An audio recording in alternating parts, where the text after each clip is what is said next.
ক্রেতা সুরক্ষা আইন আমাদের দেশে আছে। হ্যাঁ, 1980 থেকে 1990 সালের মধ্যে আমাদের দেশে যখন অবাধ বাণিজ্য চলে তখন হচ্ছে কি কিছু ব্যবসায়ী মানে খোলা বাজারে মালপত্র সহজে বিক্রি করতে পারে।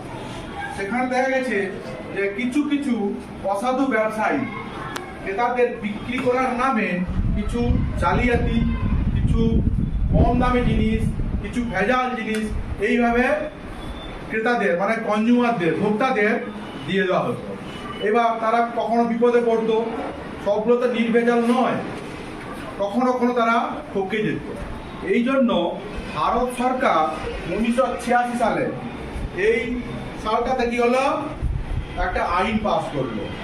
ঠিক আছে, এই আইনে কি বলা আছে, যদি কেউ ক্রেতা কোনো পণ্য বা কোনো জিনিস ক্রয় করে বা কোনো জিনিস ভাড়ায় নিয়ে ঠকে যায় তখন সে কি করবে, ঠকে গিয়েছে তখন কি করবে না, এমত অবস্থায় সে একটা আইনের দ্বারস্থ হতে পারবে, যেটা হচ্ছে কনজিউমার ফোরাম। ঠিক আছে, ক্রেতা সুরক্ষা দপ্তর এইভাবে একটা আছে দপ্তর। ঠিক আছে, আমাদের ভারতবর্ষে 1986 সালে প্রতিষ্ঠা করা হয়েছিল, এই আইনটা লাগু করা হয়েছিল। সেখানে কি বলা আছে যে ঠকে গেছি বা ক্ষতিগ্রস্ত হয়েছি তার জন্য নির্দিষ্ট এলাকায় আমাদের গোটা ভারতবর্ষে 3 ধরনের জায়গা আছে। একটা হচ্ছে রাজ্যে জেলাতে আছে, আরেকটা আছে রাজ্যে আছে, আরেকটা আছে ভারতবর্ষের যেখানে জাতীয়ভাবে ওই অভিযোগে জানা যায়। এইভাবে 3টা দপ্তর আছে। ঠিক আছে, ধরো আপনি কোনো জিনিস কিনলাম, বাজার থেকে কিনলাম একটা প্যাকেটজাত খাবার, নাকি দেখা গেল সেই খাবারটা খেয়ে আমার শরীরটা খারাপ হয়ে গেছে, তখন আমরা কি করব, যেখান থেকে কিনেছি সে তার কি বিক্রেতা, আমরা কি ক্রেতা। তাহলে আমরা কিনে খেলাম, খাওয়ার পরে দেখা গেল সেটা আমাদের শরীরে ক্ষতি করছে, তখন আমাদের কি করতে হবে, অভিযোগ জানাতে হবে। ঠিক আছে, এখন প্রথমে ব্যবসায়ীকে বলবো আমি আপনার দ্বারা ক্ষতিগ্রস্ত হয়েছি, তাহলে কি হবে, সে আবার তার উপায় বলে দেবে যে এই করবে, তার ট্রিটমেন্ট দেওয়ার জন্য চেষ্টা করবে। যদি সে অস্বীকার করে তখন আমরা কি করবো, আইনের দ্বারস্থ।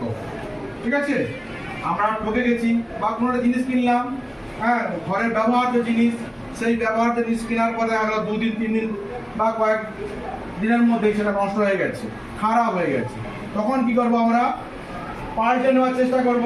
যদি না পাল্টে দেয় তখন আমরা কি হবে, আইনে দ্বারস্থ হবে। ঠিক আছে, এইভাবে আমরা নির্দিষ্ট জায়গায় অভিযোগ করার জন্য জেলা স্তরে, রাজ্য স্তরে এবং কেন্দ্রীয় স্তরে অভিযোগ জানানোর জায়গা আছে। ঠিক আছে, খাতা কিনলাম, বই কিনলাম, দেখা গেল বইয়ের ভিতরে কোনো লেখা নাই বা বইটার ভিতরে পৃষ্ঠা উল্টা পাল্টা আছে, তখন আমরা দোকানে কি বলি, যেটা চেঞ্জ করে দাও, পাল্টে দাও বলি তো, কিন্তু পাল্টালো না, তখন কি করবো, আমরা এই যে দপ্তরটা আছে সেখানে গিয়ে আমরা কি করব, বইটাকে পাল্টানোর জন্য তার কাছে আইনিভাবে সহায়তা চাই।